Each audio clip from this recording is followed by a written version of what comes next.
El tema de hoy, como ven ahí en pantalla, es acerca del matrimonio. Vamos a ver al matrimonio como institución jurídica con sus efectos patrimoniales y sus efectos personales. Es un tema que tiene un trasfondo similar a la clase anterior, entonces también de ahí pueden agarrar algunos puntos ya que vean la clase grabada. Em, bueno, para empezar vamos a hablar sobre su concepto. Para comprenderlo bien, vamos a abordarlo desde dos aspectos, ya que el matrimonio como institución jurídica específicamente tiene doble naturaleza jurídica. Bueno, obviamente todos los temas los vamos a ver desde el punto de vista jurídico, ¿verdad? Que es el tema de la clase, pero también vamos a hacer referencia a algunos aspectos prácticos o algunos aspectos un poco más personales, vaya. Entonces, todo tiene una relación, no se saquen de onda si les hablo sobre temas como más emocionales, porque tienen un objetivo, ¿verdad? Entender el por qué se le da la importancia que tiene cada una de las figuras en el derecho civil. Y el matrimonio, pues, no es la excepción. El matrimonio es un acto que se lleva a cabo de forma voluntaria, como ya todos sabemos, ¿verdad? El concepto del matrimonio es fundamental que se entienda desde ese punto, que es un acto que se lleva a cabo de forma voluntaria en un tiempo y lugar determinado. En 10 minutos se acaba la sesión, chicos. Si pueden, vuelven a entrar. Si no, ahí ya se ve otra vez, ¿verdad? Sí, Ok.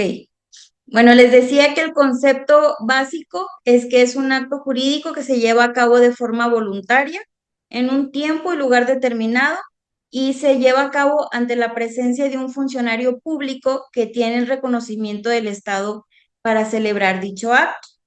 Aquí en este concepto que es muy breve, pero muy importante, vemos que la dualidad de la naturaleza jurídica que tiene el matrimonio. Por un lado es un contrato civil y por el otro lado es un acto solemne.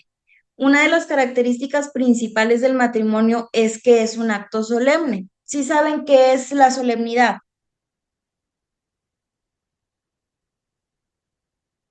¿A alguien le suena la palabra solemnidad? Bueno, solemnidad quiere decir que tiene ciertos requisitos para su celebración y si no se cumplen, no es válido. Entonces, el matrimonio es el acto solemne más importante o más relevante y que es solemne por naturaleza, ¿verdad? Cuando les pregunten cuál es el principal acto solemne, es el matrimonio, porque si no se cumplen los requisitos que se establecen, tanto de fondo como de forma, pues es nulo, ¿verdad? No es válido. Y bueno. Esta dualidad que les hablo de la naturaleza jurídica tiene efectos directos tanto sobre la esfera personal de los cónyuges como sobre sus bienes. Y bueno, ahora bien, para poder entender los efectos del matrimonio, que es el tema de la clase, vamos a partir de su base legal, que es lo que nos interesa. Primordialmente vamos a abordar la Constitución, pero también vamos a hablar sobre el Código Civil Federal y el Código Civil de Nuevo León, del Estado. Todos estos, pues, son cuerpos normativos, legislaciones que contienen disposiciones que regulan desde el principio hasta el fin del matrimonio, es decir, desde su consentimiento hasta su extinción. Vamos a empezar, ah, vamos a empezar primero por la Ley Suprema, por la Constitución. En la Constitución la regula el matrimonio en su artículo cuarto. Si bien no habla de requisitos o no establece de forma específica tal cual alguna disposición del matrimonio, el artículo cuarto sí garantiza la igualdad ante la ley de mujeres y hombres. Y pues también establece de manera tácita la protección de la familia. Esto reconoce de cierta forma el matrimonio como un núcleo fundamental de la sociedad, porque del matrimonio surge la familia, que más adelante lo veremos. Esta, esta concepción obliga a los legisladores que interpreten las normas matrimoniales conforme a este principio de igualdad. ¿Y a qué me refiero con esto? Pues no hay ejemplo más claro que el matrimonio igualitario. Yo creo que ya todos sabemos que el matrimonio igualitario ya es legal en todo México, ¿verdad? En todo el país, en todos los estados. Y sobre esta garantía fue que se sentaron las bases del matrimonio igualitario en el artículo cuarto. De esta forma fue que la Suprema Corte, pues, a través de diversos actos, ya estableció que sí era legal el permitir que todas las personas, sin importar ninguna circunstancia, pudieran celebrar o contratar nupcias, ¿verdad? No sé si ustedes ya sabían, pero desde el 2022 ya todos los estados tienen legislación reformada en cuanto al matrimonio. El primero, el pionero, fue pues la Ciudad de México, como en muchas reformas que tenemos en la legislación.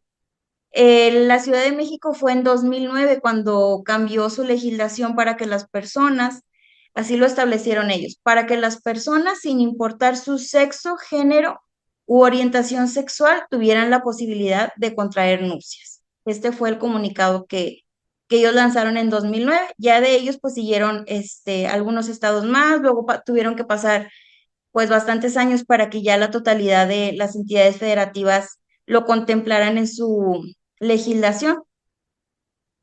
Pero en Nuevo León es que es en donde nos interesa porque es la legislación aplicable. En el artículo 147 del Código Civil del Estado establece de la siguiente manera. El matrimonio es la unión legítima de dos personas para guardarse fidelidad y crear entre ellos una comunidad de vida permanente y ayuda mutua. Como les decía en un principio, en estos temas de derecho familiar que va dentro del derecho civil, pues se hace mucha alusión a temas emocionales, a temas personales, temas subjetivos un poco, aunque hablemos de derecho, porque pues es la naturaleza de estos preceptos, ¿verdad? Pero todo esto se hace obviamente por los legisladores con una intención de regulación de un estado de derecho, no es nada más por ponerlo romántico o ponerlo bonito.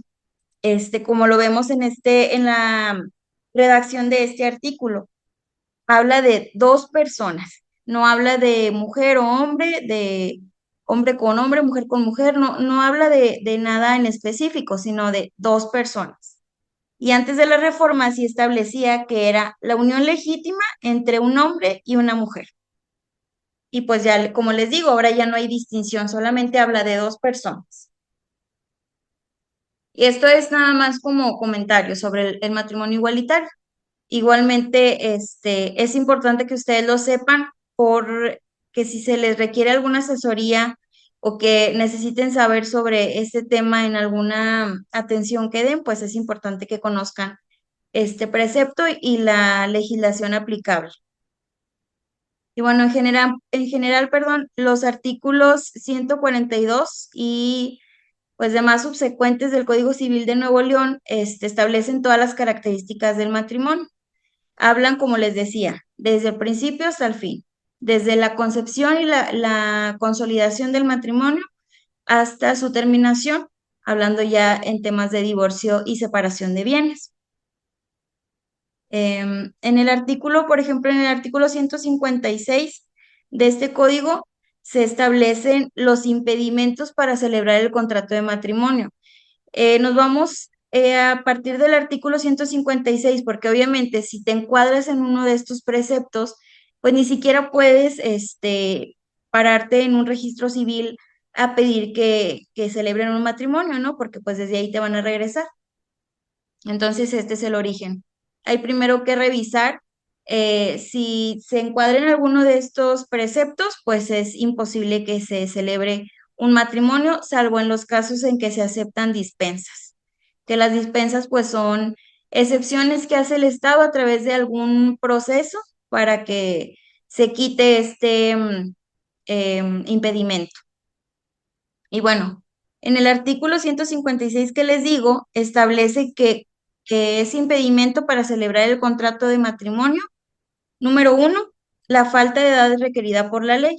¿Ustedes saben cuál es la ley que se establece ¿Cuál es la edad, perdón, que se establece por la ley para celebrar el matrimonio en Nuevo León?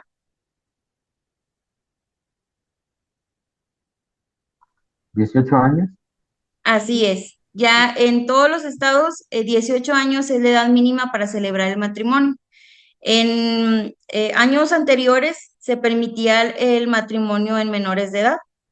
Se pedía nada más una autorización de parte de los padres, inclusive decía que podían autorizarlo tíos o alguna autoridad del lugar en donde se encontrara. Pero pues obviamente esto no era bueno, tuvieron que reformarlo porque se daba pues muchas situaciones de abuso infantil, de venta de niñas que se casaban con hombres a cambio de algún recurso o de la dote, que así le llamaban antes, ¿no? Entonces, ahorita actualmente ya en ninguna parte del país es legal el matrimonio en menores de edad, aún con la aceptación o la autorización de los padres.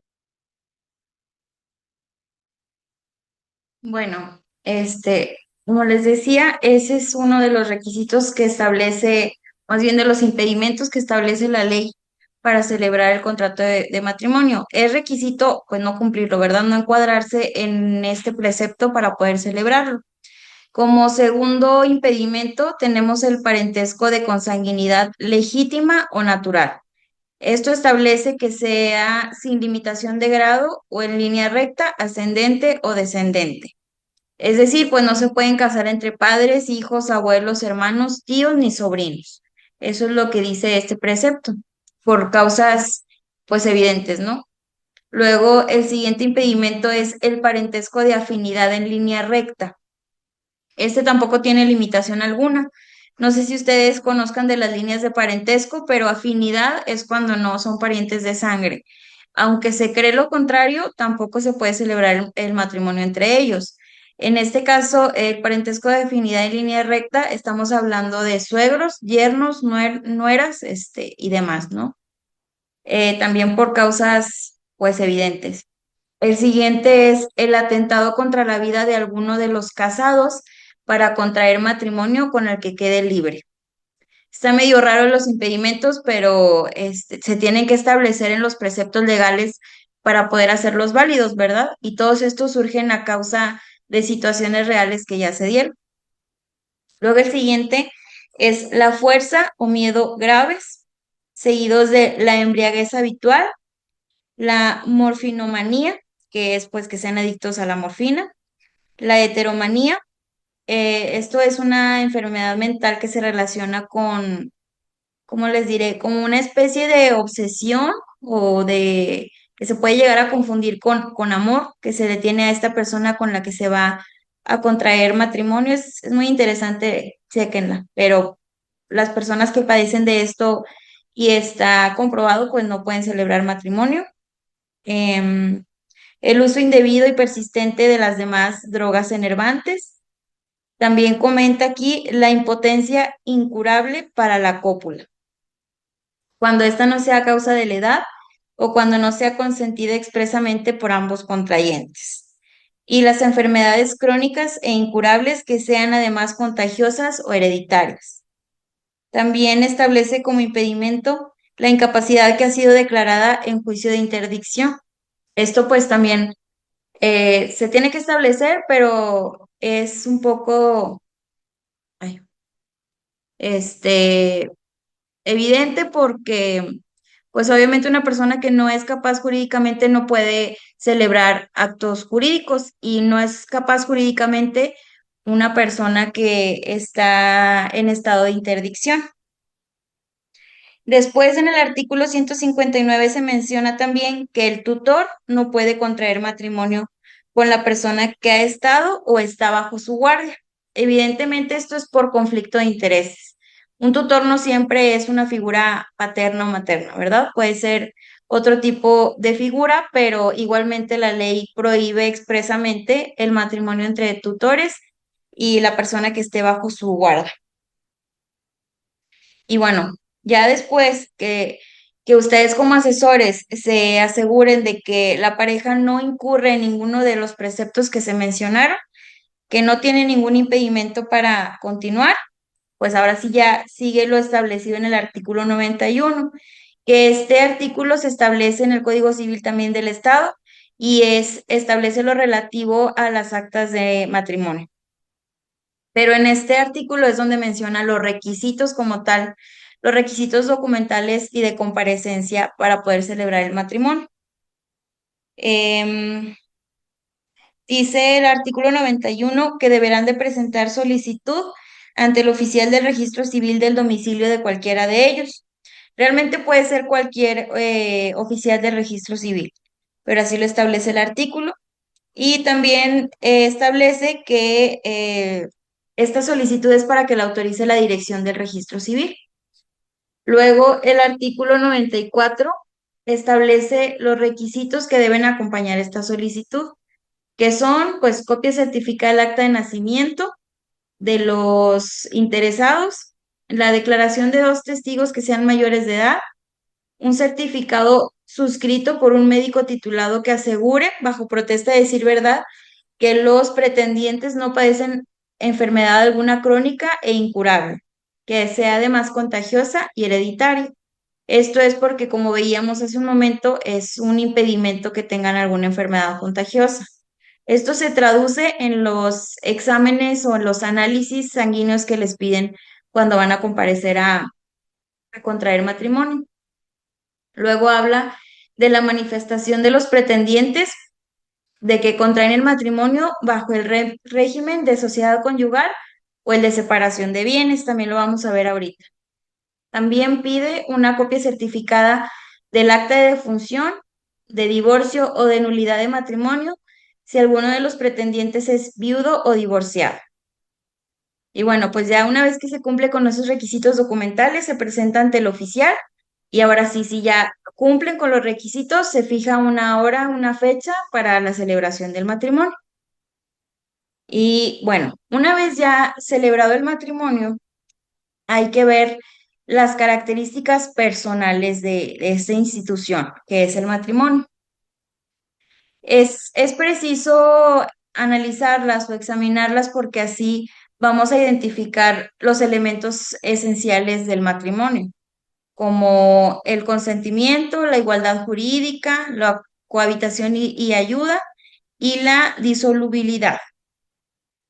Estos son rasgos que definen obligaciones y derechos entre los comparecientes en el matrimonio, ¿verdad? Entre cónyuges. Es así como primero tenemos, como ven en pantalla, el consentimiento.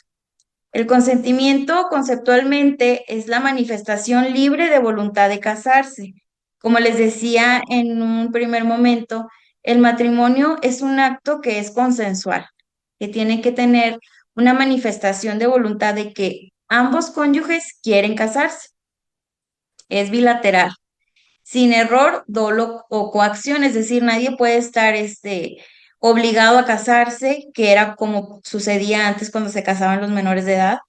Nadie puede ser engañado de que va a celebrar otro acto jurídico si no es el matrimonio y los alcances que éste tiene, y no puede ser coaccionado, es decir, no puede ser obligado en virtud de otro elemento, que puede ser violencia, algún recurso económico o alguna otra cosa. Por ejemplo, en el estado, pues como les decía, las parejas tienen que comparecer ante el registro civil. Entonces, pues ahí el oficial se da cuenta si son personas que son capaces jurídicamente, físicamente, que van por su propio pie, por su propia voluntad, y pues así se asegura que se cumpla con este requisito. Como segunda característica tenemos la igualdad jurídica, que precisamente la comentábamos en virtud del artículo cuarto constitucional. Entre cónyuges, esto implica que ambos tienen los mismos derechos y las mismas obligaciones, los mismos deberes.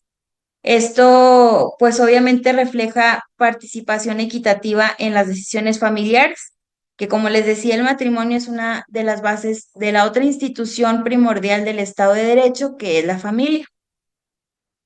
Y pues es obviamente el principio fundamental del matrimonio, la igualdad. Como tercero tenemos el deber de cohabitación y de ayuda mutua. Esta pues es muy básico, pero obliga a los esposos a vivir juntos y asistirse mutuamente. Y por último tenemos la disolubilidad. Esta, pues, como su nombre lo dice, habla de la disolución de esta institución. Es decir, reconoce la posibilidad que se tiene para terminar el matrimonio mediante la otra figura jurídica que vamos a ver, que es el divorcio. Por ejemplo, en Nuevo León, pues han habido muchas reformas sobre esta institución y estas reformas han sido primordialmente para simplificar el proceso. Ya ven, que antes hablábamos de divorcio con causas, ¿no? Se tenían que cumplir algunas causas o algunas situaciones de hecho y comprobarse para poder terminar el matrimonio. Y ahora no, se puede terminar en el momento en que tú quieras, cuando ambas partes lo decidan o cuando una sola de ellas lo haga. No tiene que pasar algún plazo determinado, ni tiene que haber alguna causa específica, ni tienes que comprobar esa causa tampoco como lo era antes.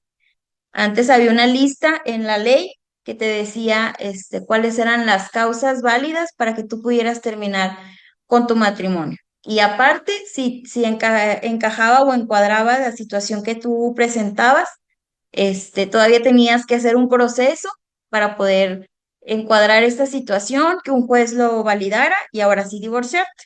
Y ahora pues, no sé si han escuchado, pero desde hace muchos años ya se hace muy común el denominado divorcio express. Esto pues es un divorcio que es de común acuerdo, en donde ambos están precisamente de acuerdo con terminar el matrimonio, llegan a un convenio entre ellos, se hace disolución de bienes en caso de que los tengan y ya. En menos de 2 meses, en menos de un mes y medio, en algunas situaciones, ya estás divorciado y ya tus bienes ya están repartidos. Entonces, pues les digo, eso es una de las características personales precisamente porque interesan de manera subjetiva a quien contrae matrimonio, tanto como que empiece con el consentimiento como que termine con la disolución.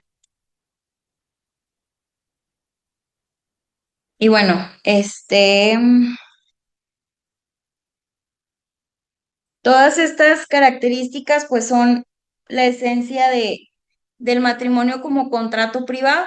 Ya ven que les decía que había una doble naturaleza jurídica. Ya vimos una parte de esta dualidad y ahora vamos a ver la siguiente parte. Ahora tenemos los efectos personales del matrimonio. En estos pues destacan algunos, ¿verdad? No son todos, pero está fidelidad y protección, cohabitación, alimentos y decisiones familiares. Estos son algunos nada más, son muchos los que se presentan durante el matrimonio, pero estos son los que sobresalen. Por ejemplo, el primero, que es la fidelidad y protección, impone a los cónyuges un compromiso de lealtad, tanto emocional como sexual, y pues también el deber de cuidarse o de protegerse de manera mutua y recíproca. Como segundo punto tenemos la cohabitación. Esto no es otra cosa que vivir juntos, ¿verdad? La obligación que tienen de establecer y de mantener un domicilio conyugal, un domicilio común. Eh, el tercer punto son los alimentos, que esta pues es proveer todo lo necesario para tener una subsistencia digna, de calidad. Y aquí en la pantalla les pongo que los alimentos pues no es nada más comida como tal, sino vestido, habitación, atención médica, recreación, educación y algunos otros elementos. Y por último, tenemos las decisiones familiares. Esto es un punto un poco más subjetivo, un poco más emocional, pero pues sí se requiere, es un acuerdo que se tiene entre ambos para temas de educación, por ejemplo, de los hijos, de administración del hogar, de los bienes. Es básicamente un acuerdo, un principio de corresponsabilidad, ¿verdad? De reciprocidad. Y esto pues reduce conflictos y hace matrimonios que sean más duraderos. Y estos efectos, aunque les suenen un poco emocionales, no son opcionales, porque la ley sí prevé estos puntos en alguna redacción específica para la legislación y también prevé, perdón, sanciones en caso de que alguno de estos puntos se incumpla. Entonces, sí es necesario también tomarlos en cuenta para efectos del matrimonio.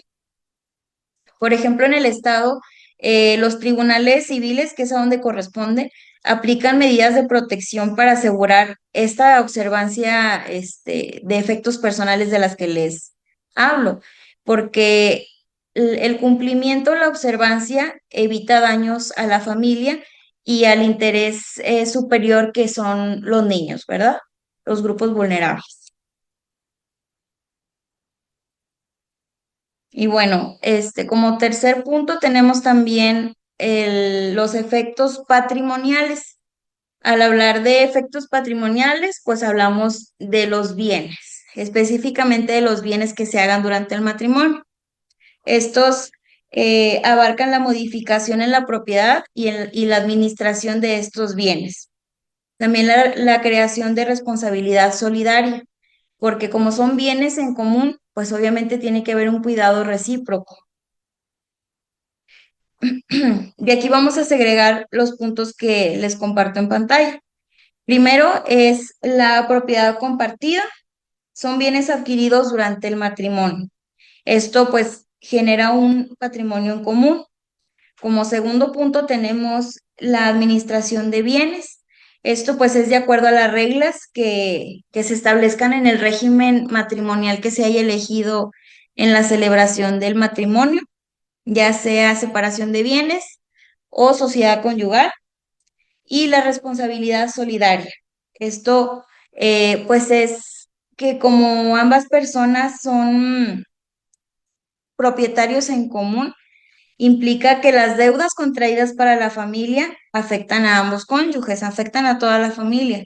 Entonces, por ejemplo, en créditos hipotecarios o préstamos, pues se tiene que responder por ambos cónyuges, ¿verdad? Y bueno, como penúltimo punto tenemos también las reglas para bienes previos al matrimonio. Y estas determinan si los bienes van a permanecer individuales, o sea, los bienes que se hayan adquirido antes de casarse, si van a permanecer individuales o si se van a aportar al patrimonio común. Esto se hace a través de las capitulaciones matrimoniales, que también las vamos a ver más adelante. Y bueno, pues hablar de patrimonio es hablar de regímenes, ¿verdad? En México y en Nuevo León en lo específico hay dos regímenes patrimoniales. No hay algún estado que tenga más de dos. Nada más se habla de sociedad conyugal y de separación de bienes. Cada uno pues ofrece sus ventajas y sus desventajas, ¿verdad? Estos son recomendables de acuerdo a la situación específica del matrimonio, de los cónyuges que vayan a celebrar el matrimonio, de incluso de sus profesiones, sus empleos, su capacidad adquisitiva. Todo eso se tiene que tomar en cuenta al sugerir un régimen matrimonial o patrimonial, pero pues dependerá también de cada cónyuge que lo decida. Eso sí, pues tiene que ser obviamente de común acuerdo. No puede decir uno que quiere estar casado bajo sociedad conyugal y el otro de separación de bienes. Tiene que ser uno solo y de común acuerdo.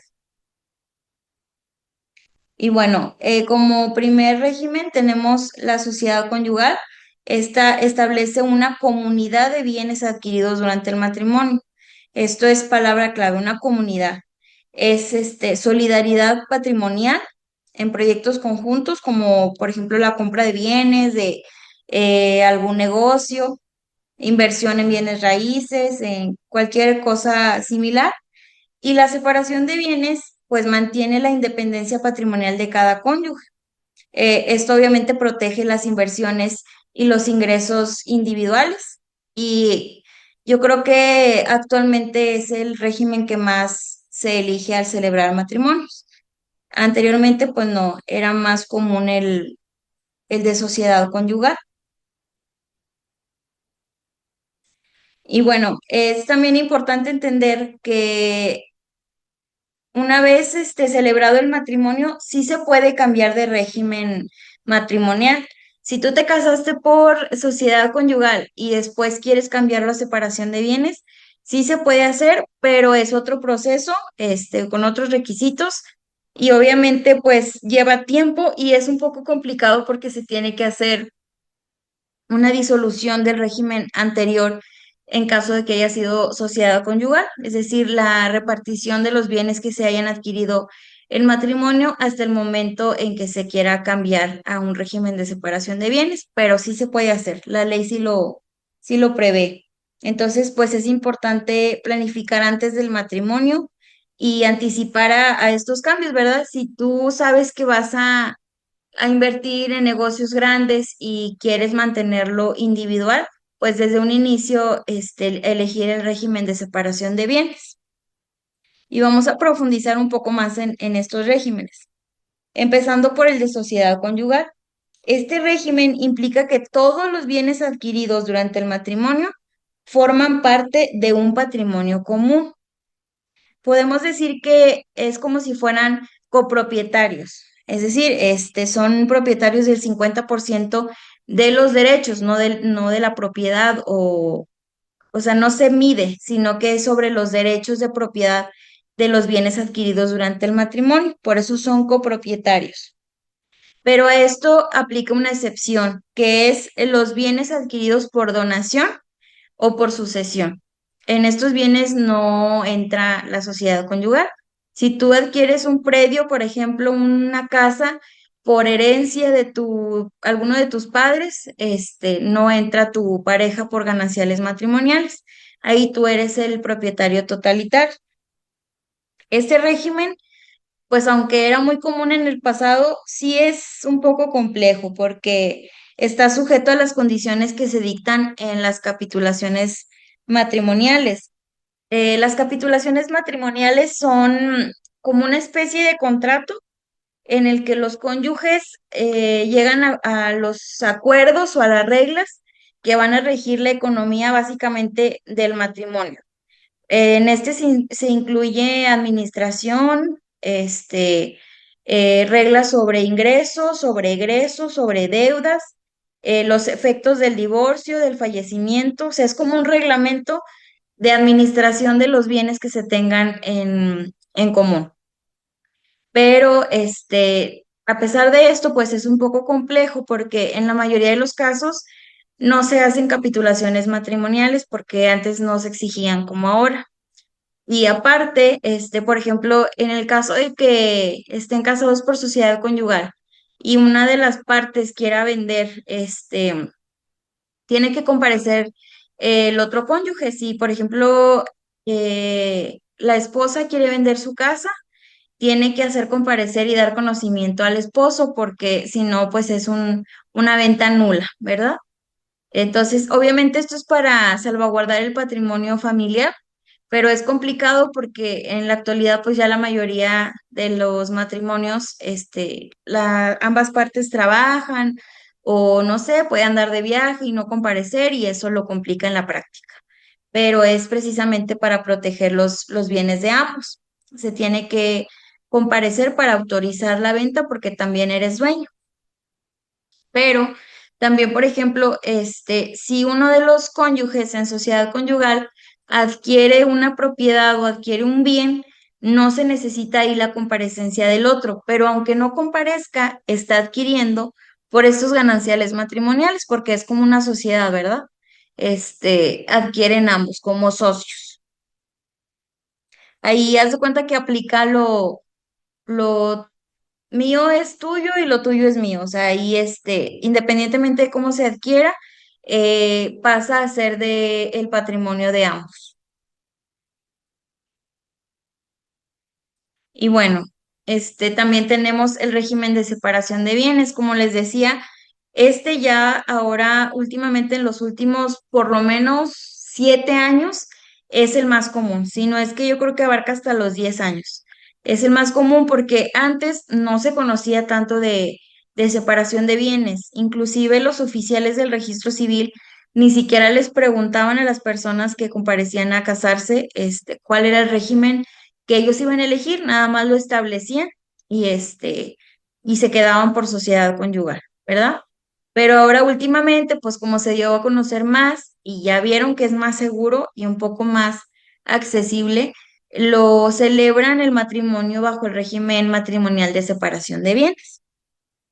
Este régimen, como su nombre lo dice, pues otorga a cada uno de los cónyuges la plena propiedad y administración de sus bienes, presentes y futuros, o sea, los que hayan tenido antes, los que tengan durante y los que tengan después, ¿verdad?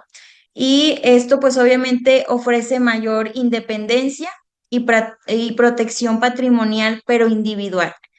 El de sociedad conyugal ofrece protección patrimonial, pero conjunta, ¿verdad? A ambos cónyuges y familiar, porque no se pueden tomar decisiones individuales, pero en este se protege el patrimonio individual. Este pues obviamente resulta más atractivo y más accesible para los profesionistas, los empresarios, los emprendedores que tienen activos preexistentes, ¿verdad? Antes de celebrar el matrimonio, porque hablando pues objetivamente, no siempre es bueno meter a una sociedad, que es el matrimonio, los bienes que tú hayas adquirido antes, ¿verdad? Entonces, bajo la separación de bienes, pues ni las deudas contraídas por uno de los cónyuges afectan al otro, entonces se tiene plena independencia y mayor protección en el patrimonio individual. Eh, Hablando de esto, de las deudas que no afectan al otro, pues nada más hay que exceptuar siempre a las obligaciones alimentarias. Ahí sí aplica. Y pues este régimen brinda más seguridad en los inversionistas, sobre todo, por ejemplo, en áreas metropolitanas como Monterrey. La mayoría, si no es que me atrevo a decir que todos los matrimonios se están celebrando bajo separación de bienes. En este régimen, pues no hay masa en común, no hay copropiedad, cada uno conserva lo que adquiere. Aquí sí es lo tuyo es tuyo y lo mío es mío. Ninguno de los dos se mete con lo del otro, a menos que adquieran bienes o propiedades a través de la copropiedad, pero como figura por aparte al matrimonio, ¿verdad? Entonces, este régimen es recomendable sobre todo cuando uno de los cónyuges o uno de los contrayentes aporta más patrimonio que sea significativamente mayor en relación al otro. Pero pues también hay que analizar la situación en específico porque puede poner en desventaja al otro cónyuge.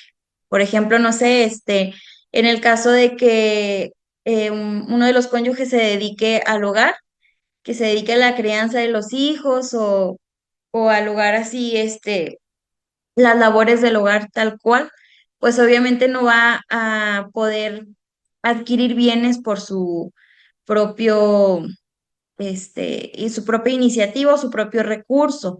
Entonces, ambos están cubriendo un papel importante en el matrimonio, pero solamente uno sería el que está fortaleciendo o aumentando su patrimonio individual. Y como no están casados por sociedad conyugal, pues ese se queda para él y no tiene la obligación de compartirlo con quien está en casa. Entonces, en esos casos, por ejemplo, un ejemplo muy básico, pues no es tan recomendable que se celebre de esta manera, pero sí hay que analizar el caso en específico, en lo individual, para poder sugerir un régimen aplicable al matrimonio. Y bueno, pues aquí nada más, para culminar les puse los retos y las realidades de Nuevo León. Em, Aquí algunos puntos de la actualidad, pero yo creo que todo se los fui comentando también en el transcurso de la clase. No sé si hasta este punto hay alguna duda o algún comentario. Es un tema muy sencillo, pero es importante también que se conozca. Entonces, no sé si alguno de ustedes tiene alguna duda, alguna aportación o que quiera hacer algún comentario.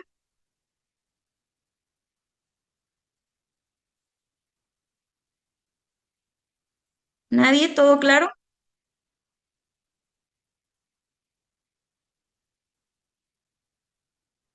Bueno. Yo espero que haya quedado claro porque en la siguiente clase sí quisiera ahondar un poquito en algunos puntos, nada más en los más fundamentales, sobre todo en el tema del régimen, hablando de patrimonio, ¿verdad? También no quise ahondar tanto en los puntos en virtud de que ya nos habíamos extendido bastante en la clase, pero sí, en la siguiente sí voy a hacer un poco de retroalimentación. Entonces, si hay dudas, es importante que ahorita, en estos minutitos que nos quedan de la sesión, me los hagan saber